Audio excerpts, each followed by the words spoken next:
ক্ষমতায় বসে মন্ত্রী হওয়ার স্বপ্ন দেখেন হিরো আলম। আলোচিত মডেল, অভিনেতা এবং তরুণ রাজনীতিবিদ আশরাফুল হোসেন আলম ওরফে হিরো আলম এখন কারাবন্দী রয়েছে। স্ত্রীকে মারধরের অভিযোগে 14 শিকের ভেতরে রয়েছেন তিনি। কারাগারে বন্দিদশায় আপাতত গল্প করেই তার সময়টি কাটছে। কারাগারে অন্য বন্দীদের সঙ্গে নিজের স্বপ্নের কথা বলছেন তিনি। এই গল্পের মধ্যে অধিকাংশ সময় জুড়ে থাকে হিরো আলমের মন্ত্রী হওয়ার বাসনা। তিনি স্বপ্ন দেখেন আগামী নির্বাচনে তার এলাকা থেকে তিনি নির্বাচিত হবেন, পরে তাকে মন্ত্রী করা হবে। এই তথ্যগুলো জানা গেছে বগুড়া কারাগারের জেলার রফিকুল ইসলামের মাধ্যমে। স্ত্রী নির্যাতনের অভিযোগে গত 8ই মার্চ কারাবন্দী হন হিরো আলম।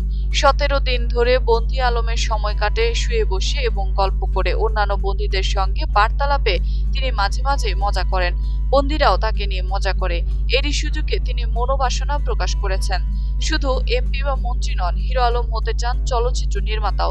জেল থেকে ছাড়া পাওয়ার পর চলচ্চিত্র নির্মাণে মনোযোগী হতে চান তিনি। 8ই মার্চ কারাবন্দী হওয়ার পর জনপ্রিয়তার ভিত্তিতে নিরাপত্তার স্বার্থে হিরো আলমকে রাখা হয় অধমবায়ী সেলে।